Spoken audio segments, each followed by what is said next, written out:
जय राधा मदन मोहन की जय, जय सीताराम लक्ष्मण हनुमान जी की जय, जय प्रभुपाद की जय। निताय गौर प्रेमानंदे हरि हरि बोल। निताय सच्चिदानंद वासुदेव लक्ष्मी नृसिंहदेव जी की जय।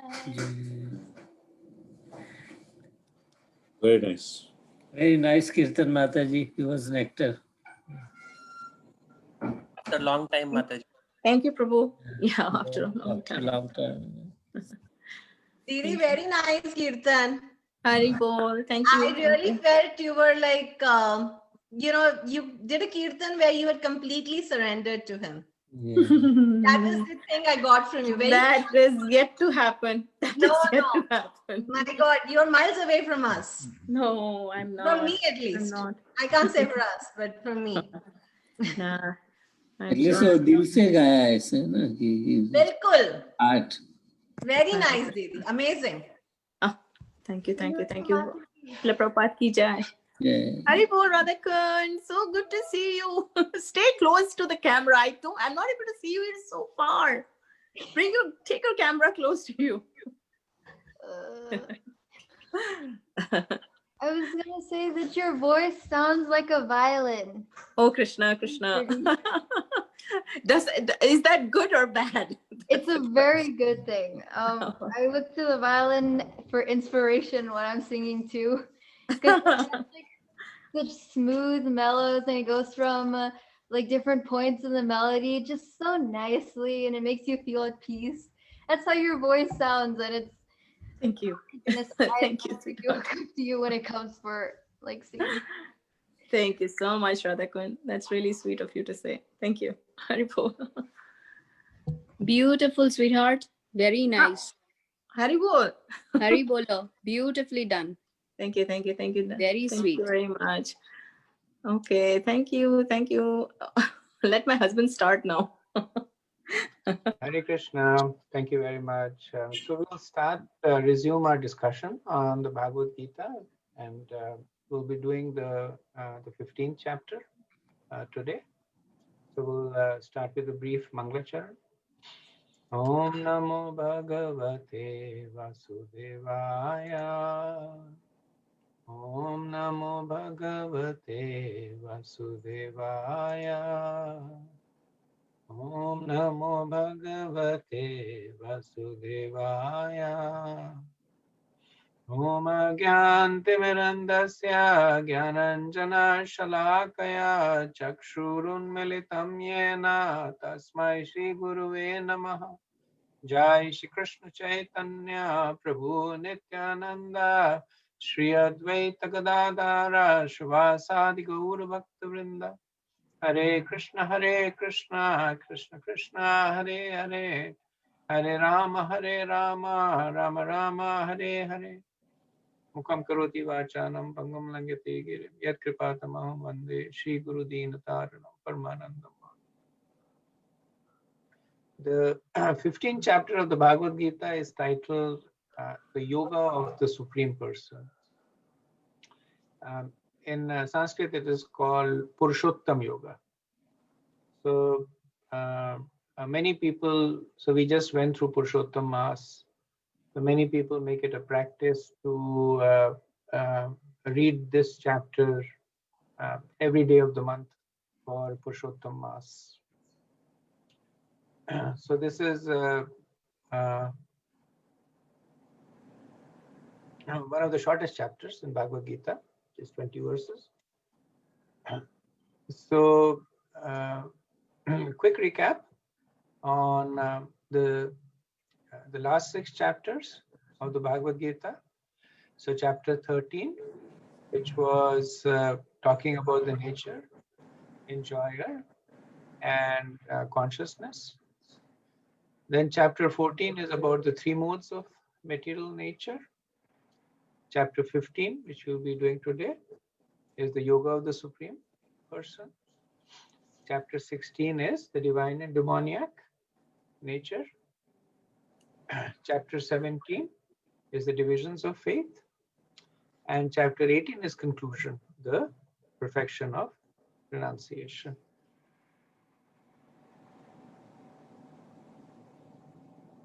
So some of the things that we did last week that we thought would be good for us to remember. The three sections in the 14th chapter, which is KWT.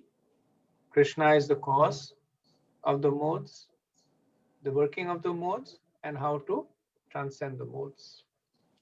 And we'll see that 13th, 14th, and 15th chapter, they're essentially talking about the same subject. They are giving further details. So they're basically talking about the modes of material nature, the nature of the binding, how to free oneself from the binding. So you'll see the structure of the chapters also very similar.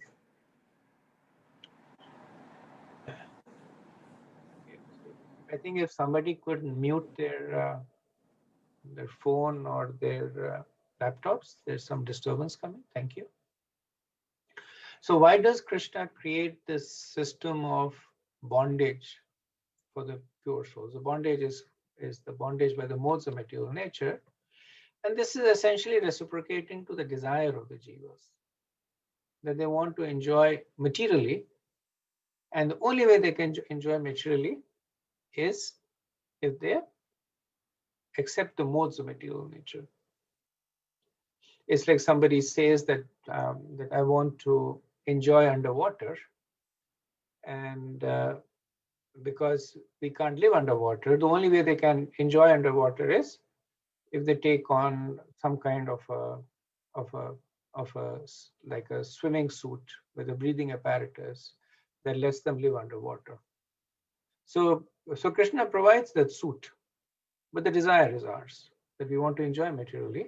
So then he provides us the modes which facilitates that enjoyment. What are the three modes? So these are Sattvagun, Rajagun, and Tamogun. Mode of goodness, passion, and ignorance.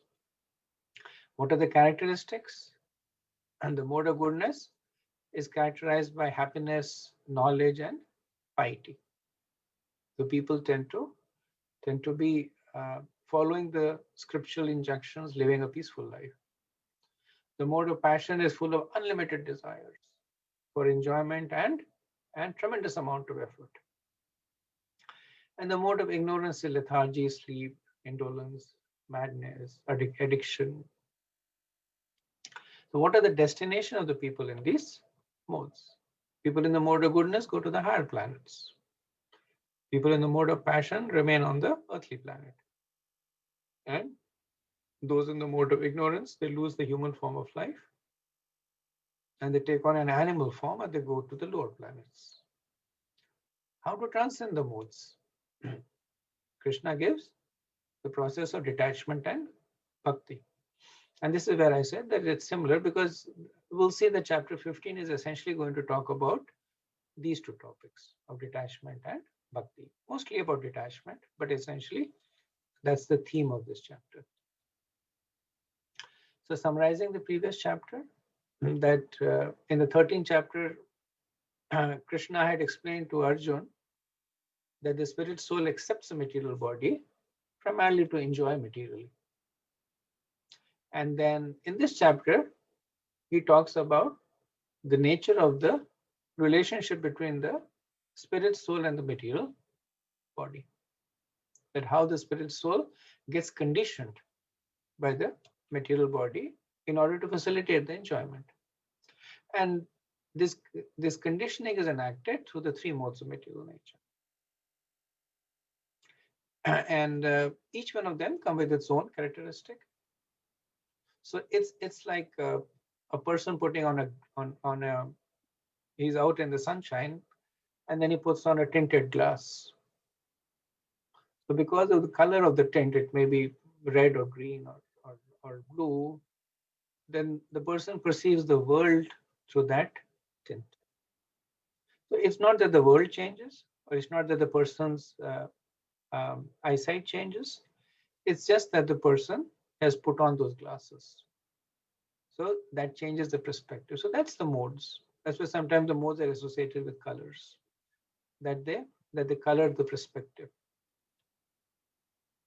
And even though we talk about the three modes, but in reality, the modes, just like the three colors, they can combine and recombine to produce unlimited number of shades of colors.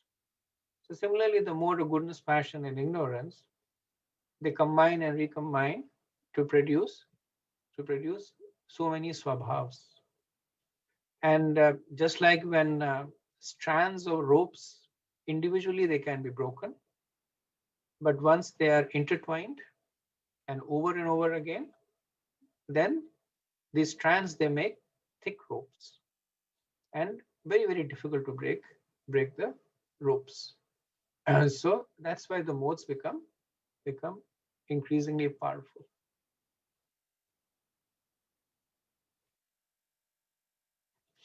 But there is a way to break the ropes, which is material detachment, because the ropes are there because of our material attachment. And then Krishna concludes the chapter by saying that bhakti is the more efficient process to accomplish this, because within bhakti is also included material detachment. Okay, so we have the verse 1426, and I can try, Prabhuji. yes, Dhaval Prabhu, please go ahead.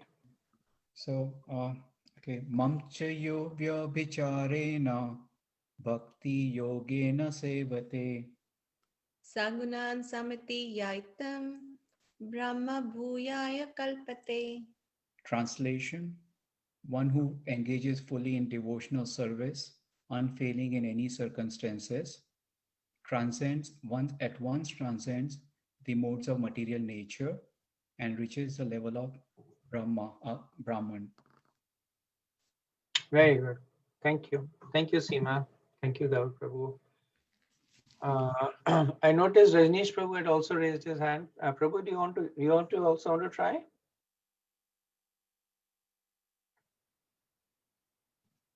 Prabhuji Keshav wanted to recite. Can he? Oh, sorry, Prabhuji. Sorry, Rajesh Prabhu. No. The more the more the merrier. Thank Go you. ahead. Keshav.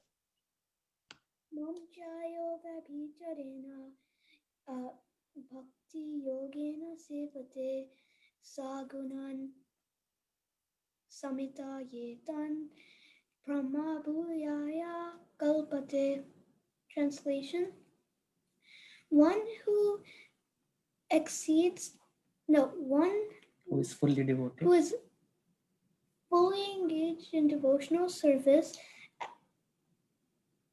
unfailing in all circumstances, at once transcends the modes of material nature and thus reaches the level of Brahman. Awesome. Very good.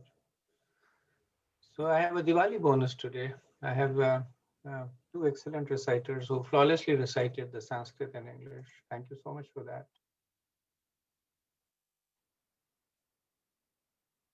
Okay, so we will now start with our chapter discussion, 15th chapter, the yoga of the Supreme Person.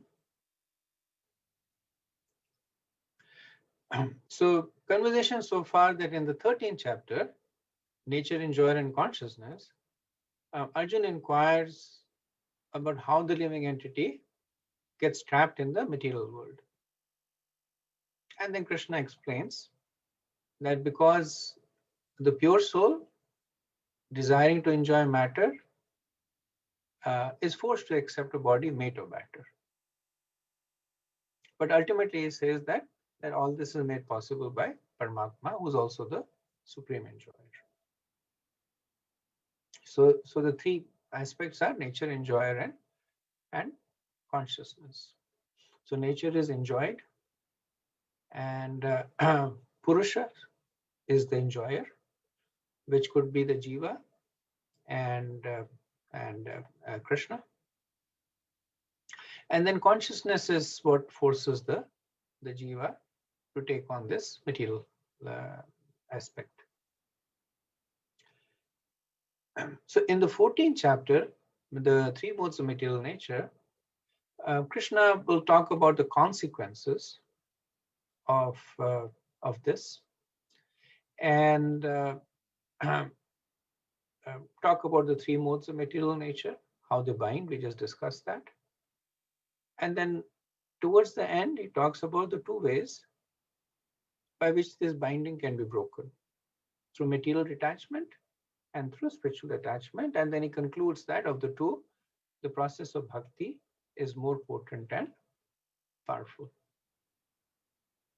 So he ended the 14th chapter by glorifying bhakti as a way to transcend the modes.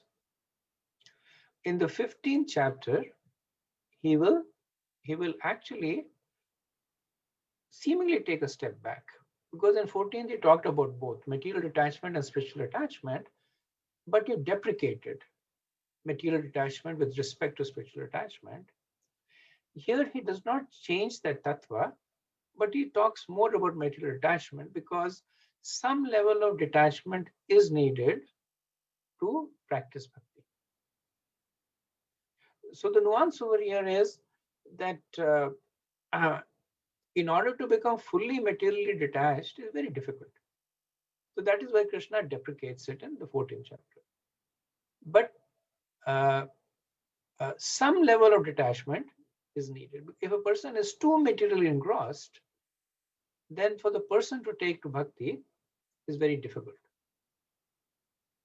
Now, bhakti is fully independent, and it can appear in the heart of the most sinful person, the most materially attached person. Those are a glorification of the potency of bhakti. There are exceptional cases where somebody who is exceptionally powerful, like Narad Muni, when he bestows bhakti on the very, very sinful hunter, who was essentially half killing the animals so that he could have them suffer. So he was extremely sinful. And bhakti blossomed in his heart by the benediction of Narad Muni. But Narad Muni is an exceptional case. He's a pure devotee. He's an empowered preacher. But for those of us who are practicing devotees, the need for developing some level of detachment is emphasized.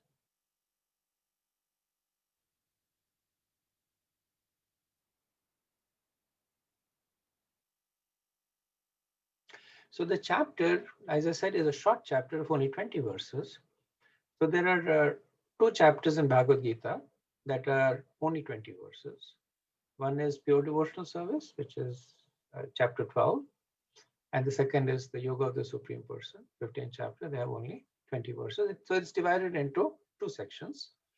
And no surprise, the first section is talking about material detachment. Second section is talking about spiritual attachment, almost split halfway through. So the mnemonic is MS, material detachment, spiritual attachment. So quick overview, and this is really a slide that I have taken from the previous chapter, that Krishna spoke about material detachment means turning back to the material modes. So breaking away from the modes in knowledge, becoming detached, becoming free of duality, equipoised, samdrishti, equal to everyone. So these are activities and symptoms of one who is breaking away from the modes. And then there is the companion process of spiritual attachment, which is attraction to Krishna. So engages in full devotional service, unfailing in all circumstances. Mam chavi vicharena bhakti yogena sevita. So this is essentially also the overarching theme of this chapter. And same concept has been explained a little differently with a little bit more of details. Emphasis is good for repetition is good for emphasis. That way, because it's a key concept, we will internalize it more, The more times we hear it, and Krishna presents it in different flavors, so we understand it more holistically.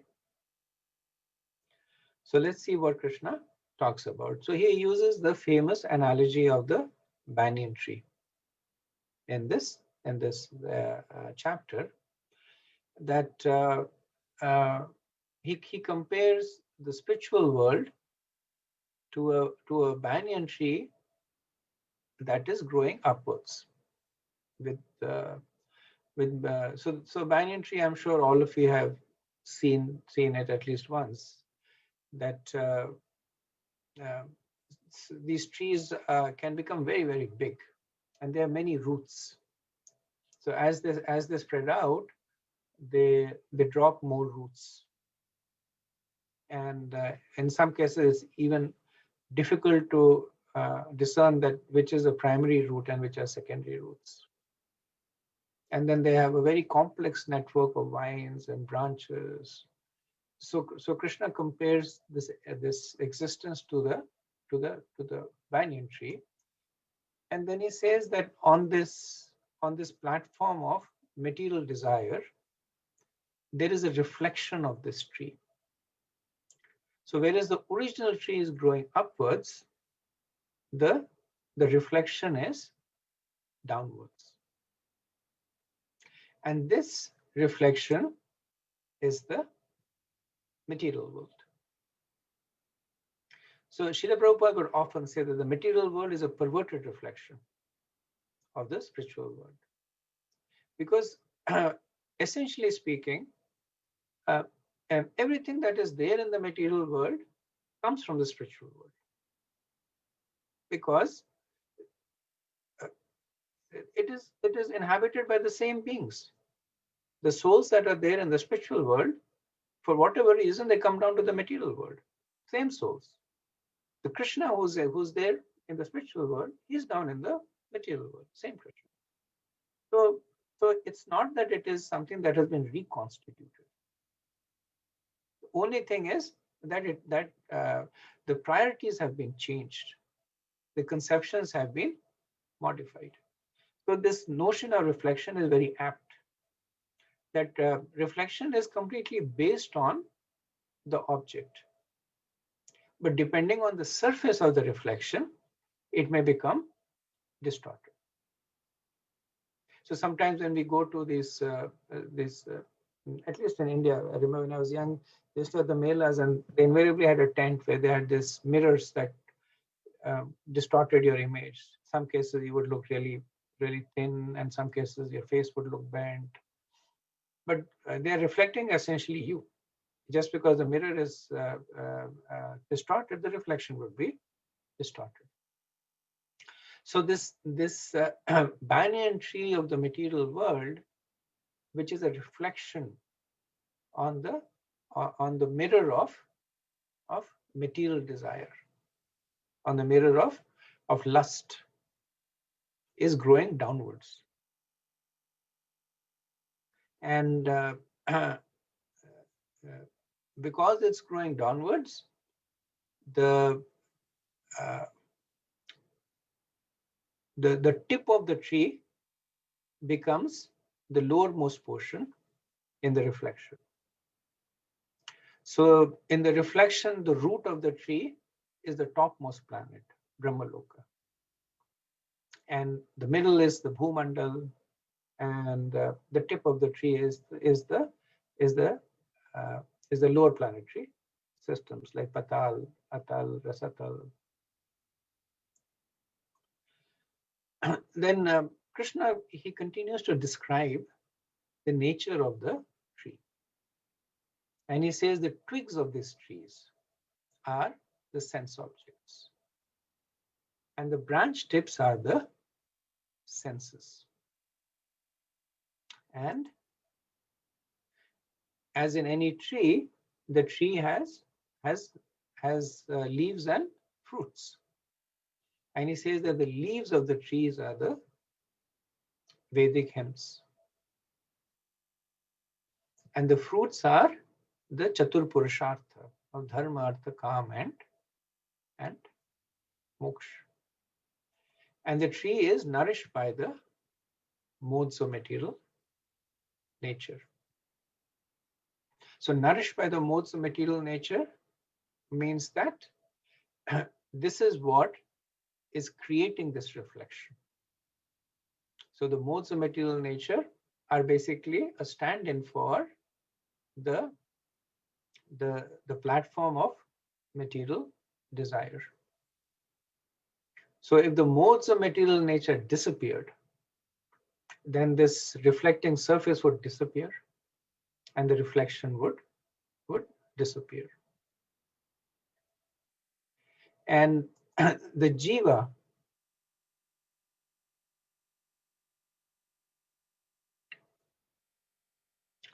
and the jiva is found on different branches of the tree. So the different branches are the different planetary system. So we discussed how the branches that are at the root of the tree, they represent the higher planetary system. So based on their karmas, based on the desires, the jivas are transmigrating over this tree. So sometimes they take birth in higher planetary, sometimes in the middle planets, and sometimes in the lower planetary system. But essentially, because of this complex network that has been established. So we are looking at the tree from outside in, at least the picture of the tree. But can you imagine a person who's living within the tree? What does he see? All around him, he sees so many branches and leaves and twigs, and all that he can see is there's a branch above me, there's a branch below me. That's the nature of the material world. The person is surrounded with so many sense objects, with so many senses to engage with the sense objects, with so many ways to engage the senses. So the leaves are said to nourish the tree. So the leaves are compared to the Vedic hymns, that through piety, by following the Karma Kand part of the Vedas, the tree is nourished, and then it produces these fruits of religiosity and sensual enjoyment and economic prosperity, and ultimately liberation. So so in this way, the jiva is helplessly bound to the tree. And the nature of the tree is that because it offers such a complex network, the person, while being bound, does not consider himself to be bound. So if any of you has visited and like an old town in India, so at least in Delhi, sometimes we used to go to Old Delhi for shopping or for buying books. And if you've been in Old Delhi, you'll see that in a very, very small area, there are literally thousands of shops and hundreds of streets, and you can be completely lost there for a whole day. If you take a step back, and you'll say that this is just 100 feet by 100 feet. It could have taken me less than 5 minutes to walk out of it. But because that small area is inundated with so much of complexity of bases and bylanes, people selling stuff, that it just takes on a whole life in itself. There's a whole universe over there. And this is what the material world is. This is why we don't actually feel we are bound, because this banyan tree is offering us the illusion of so many movements, from one branch to another, from one twig to another, from one fruit to another, from one leaf to another. So it is giving us this illusion that there is so much to do. But ultimately, what it is doing is that it is binding us to the material world. And then what is Krishna's recommendation? He says that it's not possible to come out of the tree. Very, very difficult. So one might say that, okay, I see the tree now. So I will gradually climb to the higher part of the tree. I will go to the higher and higher branches. Ultimately, I'll reach Brahmalok, the highest branch. And then from there, I'll go to the spiritual world. Now that's possible, right? Because it also supports the metaphor Krishna is presenting.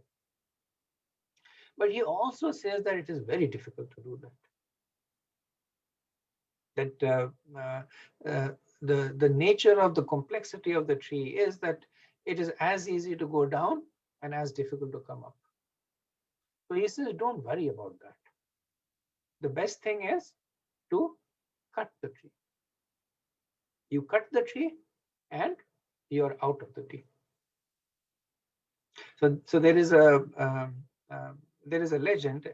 I'm not sure if it is a historical fact of the Gordian knot, and this is related to Alexander. That apparently there was a town in which they had a knot, and it was so complicated that nobody could untie it. And the people in the town had this understanding that whoever would untie this knot would become the emperor of the world. And many people would come and they would try and untie the knot, but it would just not happen.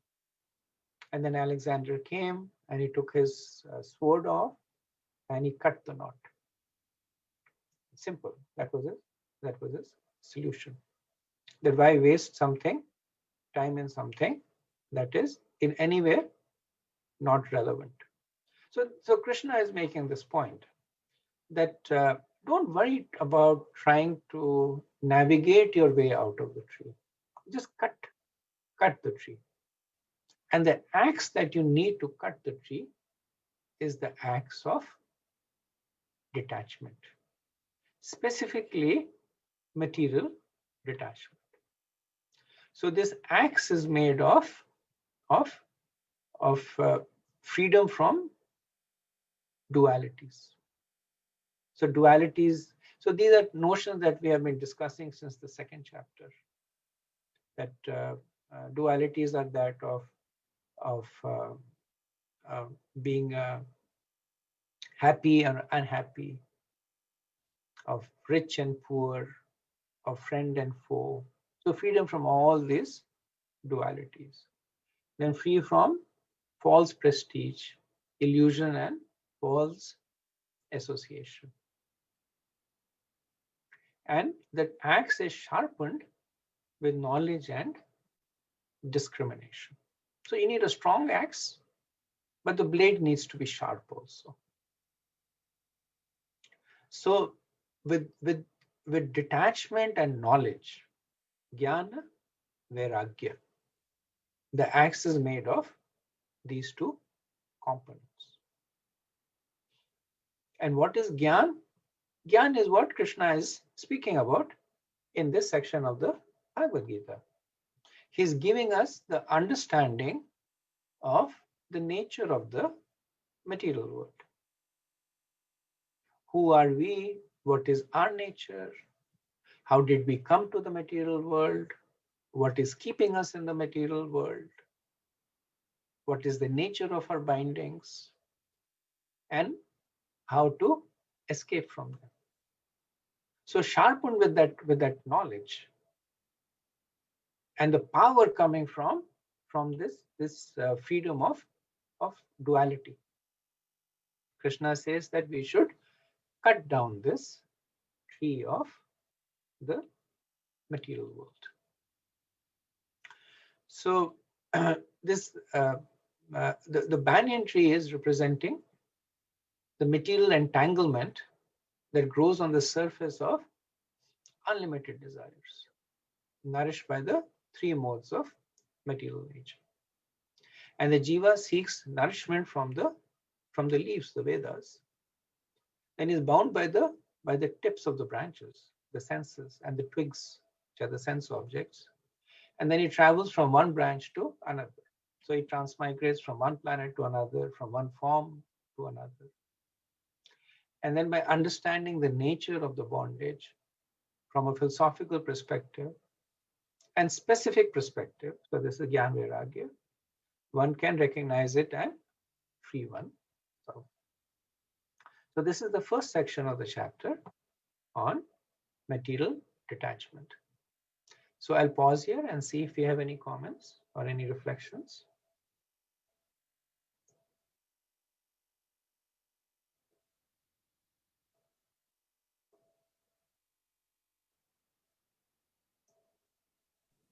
Hare Krishna, Prabhuji. Thank you, Prabhu, for the first section. A quick clarification, Prabhuji. So these material detachments, once we are able to overpower them, is it irreversible or is it possible that they can come back? In one of the lectures I was hearing how to protect the Bhakti Lata beach, but at the same time that Maharaj was explaining that the weeds that might come, if you don't, take them off of their root, uproot them, they will come back again. And that's how this material desires are. So there is a possibility that they may come back. There is a possibility. You're right that um, uh, as we develop these detachments, you have to remember that we are still living in an environment that is conducive to attachments, material attachments. So as we develop these detachments, the environment is fighting against us, because everywhere around you, you see people are glorifying their attachments. People are being glorified for the attachment. This is such a big person. He did so much. Just a couple of weeks ago, I was having this discussion at work on because all of us are working from home, so people were complaining that they are becoming less energetic. So they had thought, given this idea of a walking challenge. So everybody was supposed to install a particular app on their phone and walk, and then then the app talked to some system, and the winner would get something. So many people were saying that the only way to motivate me is by putting me in a competition. I'm very competitive by nature, and if I'm by myself, I'm lax. But if I'm with another person, I want to beat the other person. And then other people were saying, yeah, that's good, that's good. And so that's the environment here. With these kinds of things are so natural that they are glorified. The person also presents it with a lot of pride. So the detachments we cultivate, and they might reappear again, which is why Krishna, he's always pairing it with devotional service. That's our guardrail. That is our safety net. That once we uproot them, then we replace the weeds with a plant of bhakti, and then bhakti will make sure that nothing else grows there. Bhakti is it's very absorbing, it's very consuming, and it will drive away the detachments. Right, Prabhuji. Thank you. And I think we observe this in our daily lives almost on a daily basis.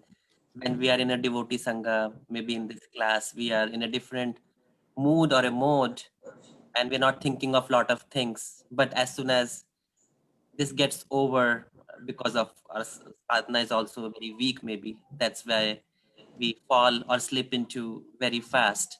And that's where I think even in lecture of instruction, they said 24/7. You have to do it. You have to stay in a place where devotees are there and all those things. I mean, that's for real. And I don't know how practical it is for us, but yeah, little bit of this sangha is drop by drop is helping, I guess. Right. And practically speaking, every little bit makes a difference. And every step that we take is an irrevocable step. So that's the potency of bhakti, that every realization that we make, every benediction that we get from the other devotees, they're irrevocable. So 24/7 is our goal, but everything that we do is a step in the right direction. Right, Prabhuji. Thank you. Thank you. Excuse me. Sorry. Few comments from my side, Prabhu. May not have direct relevance to Gita, but I think your illustration of the tree example was phenomenal. I just want to add on to that. In my view, Prabhu, the highest form is all about surrender and humility, right? And if I look at all living beings around us, species, birds, animals, trees, all of lives, and I'm sure he's at work. Just the earlier example I was giving, that is Soch, the bird example. So when I come back to trees, Prabhu, it's, and that's probably one reason why the land I come from, Lord Jagannath, is built out of trees, not out of stone or iron or different material that exists. There must be a reason why he thought he would get created through, tree logs. Because that's probably the highest form of surrender, highest form of humility, because that's only one species which is alive, yet doesn't complain, yet doesn't, I think you beautifully explained about the roots to branches to twigs to leaves. And it's a living being, right, at the end of the day. And somebody's at work, certainly not me. What I'm going with that is that if you look at the largest tree in America, redwood or what have you, I don't know how many feet they're, extremely tall, extremely long lasting, but yet the water gets sucked out from the ground without a pump, goes right to the leaf, which is right at the top, because without that it will die, and happening in an autopilot mode, right? And a mango tree is a mango tree. It doesn't complain why it's not having an apple, or apple tree doesn't complain why it's not having pineapple. There's zero amount of resistance to the way Lord Krishna has structured it all or architected it all, right? It's just amazing, particularly if you're close to nature and close to trees. You would see that there is zero amount of interference, yet there is a complete tranquility and giving it back to the human being, right? Is there any other thing, because you did refer to the trees in a beautiful example. Is there any other example that you have which will be not higher or lower that can come close to tree other than human being, which is a consciousness, which has much more intelligence, much more, because even animals, a lot of us in America would see a lot of us have dogs and cats and all that. They all need some recognition. They all need some praise. They all need some instruction. How come one stands out? It actually stands out. Tree is the only thing that stands out. Doesn't need instruction, yet is alive. Yet it is extremely long term, short term, doesn't matter. A shrub to a tree, right? Is there any other thing that comes to you, your realization that would come close to that? And is that the reason why Lord Jagannath in Puri wanted? I mean, I don't know the real historical background or mythological background. It's probably the only deity that is every 14-15 years is built out of trees. And I've seen some part of it when every 13-14, I was just fortunate enough to be there. when they find the trees where there are 4 symbols of Krishna, Lord Vishnu, that are, and they somehow relate to that. They find those imprint on the tree, and then they cut the tree and make the deity out of that. Just wanted to share that. I mean, I don't have a question specifically, just I thought I would just share it because I find tremendous amount of humbleness when I'm in front of a tree. Thank you, Prabhu. Thank you for sharing. Also wanted to share one verse and then we'll move on. In prayers by Chaitanya Mahaprabhu, one of the verse that he recites, which is considered to be key for devotees, Tranadapi Sunichena Taroravya Sahishnena Amanina Manatina Kirtanya Sadar. So he says that one should be more humble than a blade of grass, and one should be more tolerant than a tree. And in that mood only can one chant the holy name of the Wow, wow! I didn't know that. Wow, thank you. I'll send you that verse. Thank you, thank you. Okay, thank you for sharing that, Prabhu. Okay, so moving on to the second part, unless there is anybody else. No, okay. So, so the second section is spiritual attachment, and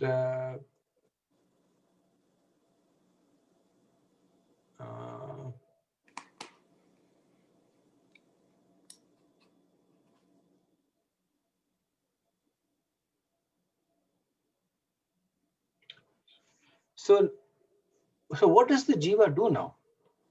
So let's assume he has cut down the tree, and he is without any anchor to this to this ashvat, to this huge banyan tree of material existence. And then Krishna says, I have a plan for you. This is what I recommend that you do. So he says that one who understands that I am the creator, I am the maintainer, and I am the destroyer. Can somebody mute? Just some feedback coming. Thank you. Now, again, these are not new notions. Krishna has already spoken about in chapter 11 being of him being the destroyer, in chapter 7 and 9 about him being the maintainer and the creator, how everything emanates from him, again chapter 10. So here he is emphasizing it as a concentrated step, that when one develops this notion that me, Krishna, I am the one who is creating everything. I am the one who is maintaining. And it is from me only that everything is destroyed. Once a person understands this and surrenders unto me. So this is the important step that he adds over here. So just being in the realization that Krishna is everything is good, but not good enough. It's like somebody tells me that if you do this exercise, your health will be good. It'll be vastly improved. So having that knowledge is good. The person shows me how the exercise is being done and tells me all the benefits, that this will lower this and improve this. So that knowledge is potent. But unless I do that exercise, I'm not going to get any benefits out of it. So that is why Krishna, he adds this key part over here, that with this knowledge, if one surrenders to me, then that person will attain Krishna. So the chapter talks about the natural progression from detachment to attachment. This progression is very, very important because the nature of the soul is that it demands relationships. So before we started this discussion, we were having a casual discussion about how people are getting, because of the COVID-related quarantine, some people are getting mental health issues. And it's because the nature of the soul is that it demands relationships. Now, how people fulfill that demand is differently. People in the mode of goodness, they fulfill it by creating a circle of family and friends. People in the mode of passion will party, and people in the mode of ignorance will look at a more destructive way to establish relationships through fear and through anger. But ultimately, because it's the intrinsic nature of the soul. So there are some things that even we are here, the soul is covered. It is covered by the subtle body, it is covered by the gross body, but still, it's the soul. The nature of the soul is what it is. The soul is deathless. That is why it's very difficult for us to perceive death. Even though intellectually we all know that death is inevitable for us and for everyone around us. But there's a saying, right? I forget who says it, that everybody thinks that they will die tomorrow. Nobody thinks they will die today. Because the fallacy of that is that tomorrow they will think they will die tomorrow, and tomorrow they will think they will die tomorrow. So this is basically the plus one syndrome. And that's because that's the nature of the soul. The soul has never experienced death. Similarly, the soul is Anandamaya. So everybody is seeking happiness. Similarly, the soul demands relationships. So once we are detached from this material conception, it is very difficult for the soul to live in vacuum. So even though it's being presented as a stage, but actually these are concomitant processes. And we have experienced this in our lives to varying degrees. Almost everybody will have some story to share that as we took to Krishna consciousness, we lost friends. But those friends were replaced by other friends. Very few people will say we lost friends and I'm okay with it. Because nobody will be okay with losing relationships. But the reason they're okay with it is because they lost one kind of friends, they got another kind of friends, and because the other relationship is more anchored on spirituality, it's more satisfying. There is more mutual respect and more desire to serve one another. So this process of detachment and attachment needs to happen concomitantly. That as a person is unraveling the ropes of the bonds of material nature, the person is restoring the bonds that he or she has with Krishna. And this is the destination that Krishna reveals to us at the end of the chapter. That he says that once you have perfected, then you're qualified to go to that abode of mine, where once you go, you will never come back. Where everything is the tree growing upwards. That happiness is eternal, the body is eternal, there is no birth, there is no death, there is no disease, There is no old age. Everyone is cooperating with one another. So this is a nice picture that is drawn of Vaikuntha Lok, where Lord Narayan is sitting with Lakshmi Devi. And then you see that different people have different rasas with him. There's a person who's waving to him, and he's in Sakhya ras, in friendship, he's waving to him. And there are people who are standing, giving obeisances to him. And there are people who are guarding him, and there are women who are serving him. So different rasas are all there, and everybody is happily engaged in cooperating with one another and serving the Supreme Lord. So that's how one enters into the spiritual world. So this is the end of the second part of the chapter, end of the chapter. So quickly summarizing, that the analogy of the banyan tree is apt because it has several roots, several branches, and is very strong.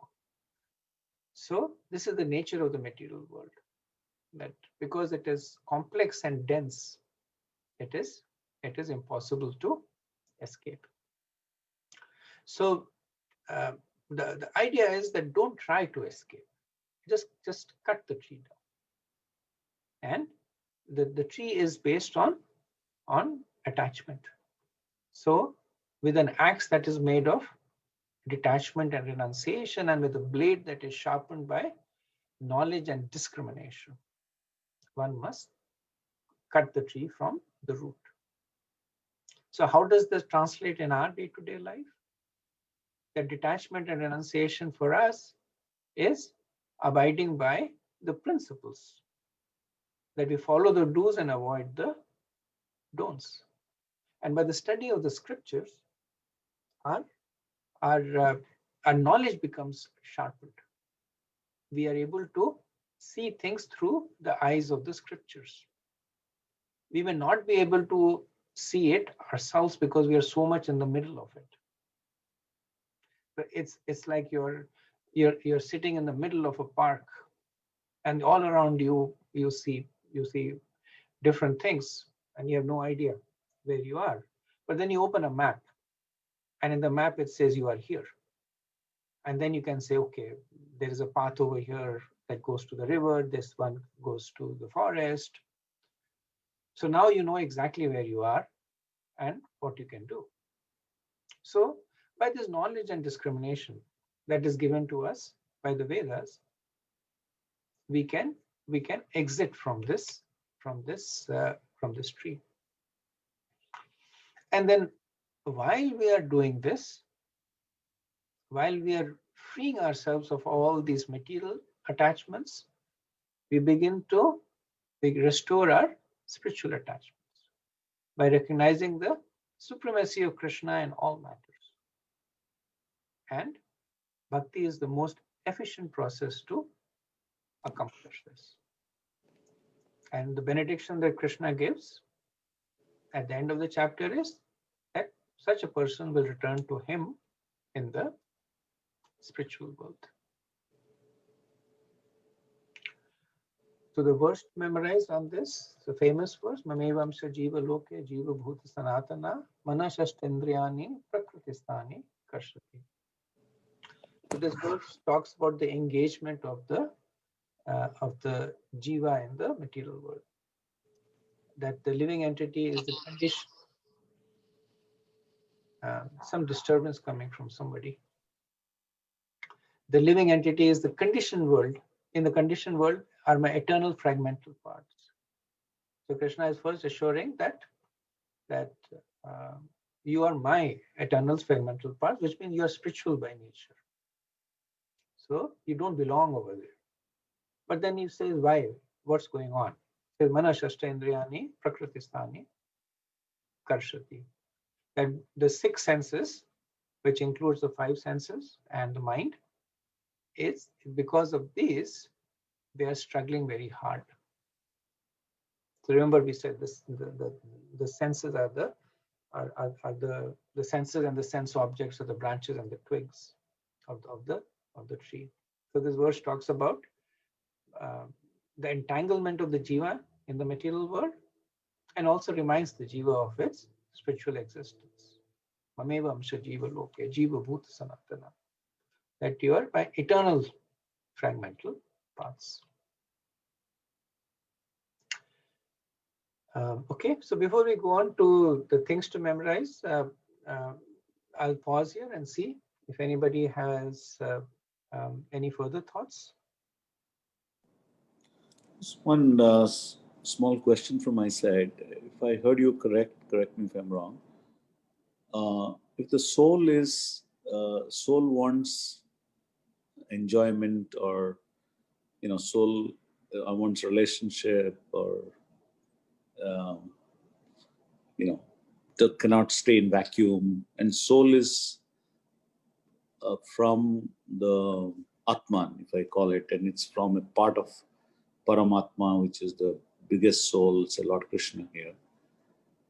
If Lord, that means inferences, then Lord Krishna also wants, through that little soul, taking manifestation through a body, some level of attachment, not attachment, some level of celebration, relationship, joy, pleasure. Then why that, when that is one side, if that I understand it correctly, then why am I then trying to detach myself?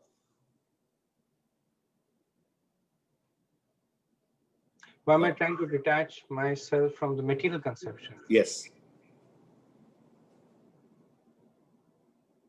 So the primary reason that we are trying to develop this material detachment is because it is something that is taking us away from our constitutional position. It's kind of like, it's like I come to you and I say that, Prabhu, I have a great fondness to stealing people's cars. I'm very attached to other people's cars. And you say, don't do this. I can buy you a car. I'll give you a car. Don't steal other people's car. And you say, even I like cars. I buy my own cars. I work hard for it. I buy my cars. And then I'll say that that's not fair. You also like cars. I also like cars. And you're asking me to not steal other people's cars. So the problem here is not the attachment. The problem here is the object of attachment. That our attachment to Krishna, to his devotees, to the spiritual conception, that is the constitutional position of the soul. If I am attached to stealing, I cannot use that as an excuse, saying that it's my nature to be attached. It just so happens that I'm attached to stealing. I'll still be punished for it. I'll still be condemned for it. So that's the nature of the material world, that the same soul that is attached to serving others, the same soul that is attached to feeling happiness with the happiness of others, now takes in a very contrary position. Now they're attached to everybody serving me. I should be the center. I should be the one enjoying everything. If anybody gets something, then I become envious of this. So that contrary attachment is what Krishna is saying one should give up. Yeah. Makes a lot of sense. Thank you, Prabhu. Just I will add a little bit. I think if I have to slightly articulate it differently, while that madness is right, the method to the madness is what is under question, under observation. So the way, the path to get to that attachment is what is under consideration or under question or debate. So I like the car. How do I get a car? Not by stealing, but maybe working hard, earning my own bread, and then able to afford the car that I need, than to get attached to a car that I can never own, but yet have a method to steal the car and say that, oh, you know what? He likes, I like, so let me steal the car. I get you. Thank you. I get you. That makes a lot of sense. Thank you. Thank you for, I think you articulated it better than I did. Thank you for that. Nah, that'll never happen. Thank you. Okay. Any other thoughts, comments?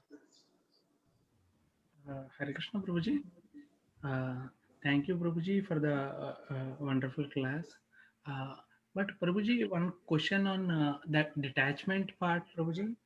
Like at one end, I could see, like, there is a lot of attachment is there, material attachment, but at the same time, I could see some sense of detachment. That is also, I could say, sometimes when I see the, how do I put, like, the madness that is I'm seeing in the world that is happening, or uh, the the short temperness, or wild nature of people. Like sometimes not many times, it kind of scares uh, me, like, people, uh, but at another end, like, it indicates, it also feels that there is an attachment is there, but at the same time, if Krishna consciousness is all about relationships, although I am, we are not personally blaming them, although based on their nature, but if you are scared of, you know uh, making more relationships, uh, uh, how would I put, like, so I wanted to draw the correct line of detachment. Like, some pessimistic attitude of material world is required, but at the same time, it is not that uh, you can't do it, or you are scared of it. Uh, whether it, Not that. The correct mood of detachment. Detachment should not turn into hatred or negativity. It should turn into neutrality. Sometimes devotees make that mistake, that they confuse detachment with condemnation. Like, they'll speak very derogatorily about these are karmis and these are people who are attached to the senses, or they may look upon it in themselves and be very violent about it to themselves, that how could I do this, etc. Because that is another form of attachment, right? We have always seen that rag and dvesh, they're two sides of the same coin. uh, what is not on the coin is neutrality. So that's the mood that we should cultivate. We should try to be unaffected by it. And the analogy given in the second chapter of a tortoise is very apt. Right, the tortoise, it manifests its limbs only when it needs, and then it withdraws the limbs within the shell. So the mood of a devotee is that because the devotees have to survive, they have to get by, they have to engage the senses. You have to do a job. You have to go to the market and shop. You have a family. You have to deal with it. So it does not mean that you start hating them or you reject them, but it means that you engage with them sufficiently, that it does not affect your spiritual endeavor, and does not result in overindulgence also at the same time. It's a practical question, and the philosophy is explained in the Gita. The practical implementation, of course, is something that one through experience develops under the guidance of Guru and Sadhu. but seeing the madness is, that is true, right, Prabhuji? Like, that is appropriate only, like, what we are seeing. That is the part of knowledge. Well, right, we said, Krishna says that your axe, it's made of detachment, and the blade of the axe is sharpened with gyan, with knowledge. Right. So what is that knowledge? Knowledge is seeing this madness, and first seeing it within yourself, and then seeing it around you. That's the chakshu, that's the eyes of the scriptures. That you see something that you see, and then you say, aha, these are the modes interacting. This is what's going on. This is the false ego, and the person that you spend the most time with is yourself. Right. So it's a good exercise to see within yourselves. Okay, this is being motivated by my mode of passion. This is something I did in mode of ignorance. I'm doing this because my false ego is acting up. And as the blade of our axe gets sharper and sharper, then it becomes easier for us to cut those trees that are trapping us. Okay. Thank you. So moving along. So some of the things that may be useful for us to memorize. So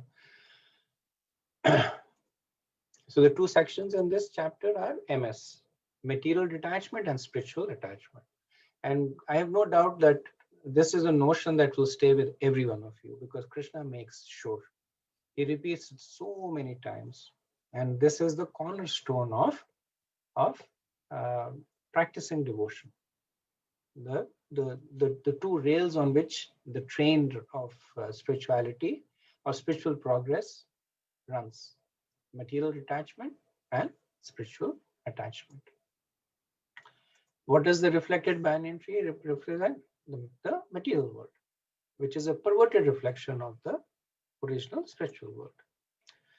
So this notion of it being a perverted reflection is important, because in the material world we don't manufacture anything. The envy, the lust, the anger, the greed, everything that is there in the material world, it is coming from the spiritual world, but it has been perverted. The greed in the spiritual world is the greed to serve. How can I serve more? The lust is how to satisfy the desires of the Lord. So they are all there, but the center is different. So that is why this understanding that it's a perverted reflection, and that is why it is very easy to confuse the material world with the spiritual world. Because in the reflection, you see, oh, these are my eyes, this is my nose, this is me. Very easy to confuse. But the matter of fact is, it is perverted. Analogy of the banyan tree. So it grows on perverted desires. It's nourished by the modes. So the modes are the ones that nourish this banyan tree. That the whole material world is running on the modes, which is forcing the spirit soul to take a material conception. Transmigration. So in the analogy of the tree, it is explained as the soul moving from one branch to another.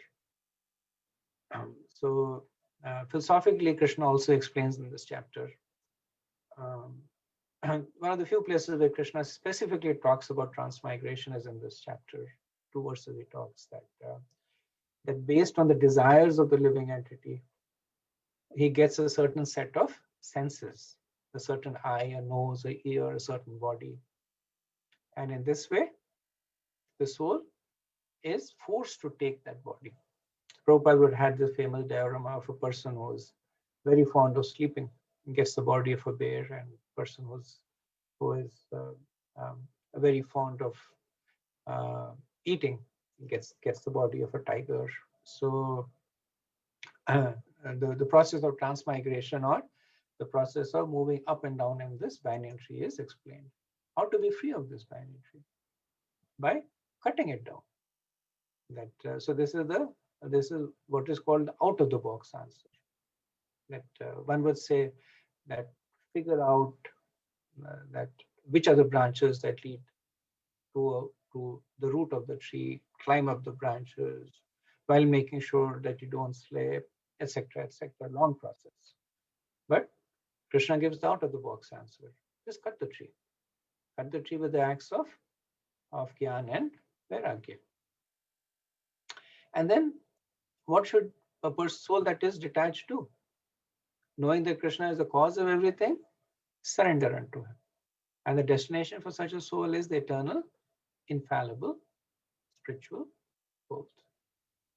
So this brings us to the verse. So this brings us to then we already did the verse over here. Okay, so I understand that today we have a shorter class because we'll be doing Damodar Ashtakam now. And while I wait for Indulekha to come, I just want to check if there's anybody who would like to contribute. Any closing thoughts?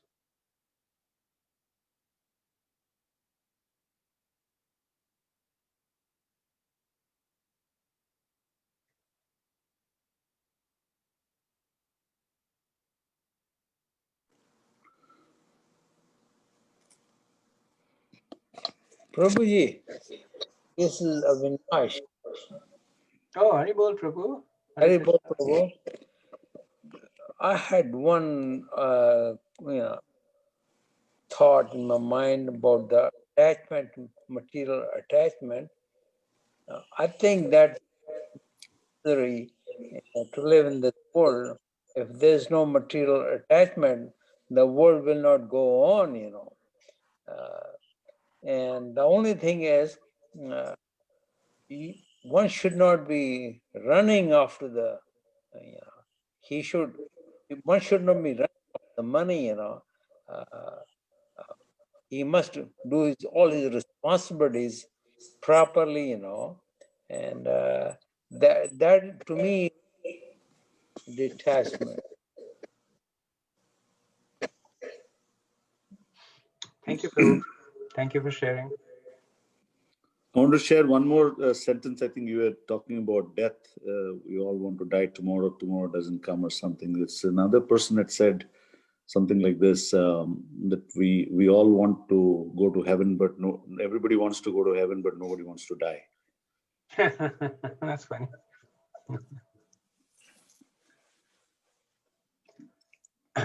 Okay. Okay, so we will stop here. Let me stop the Facebook thing, stop live stream.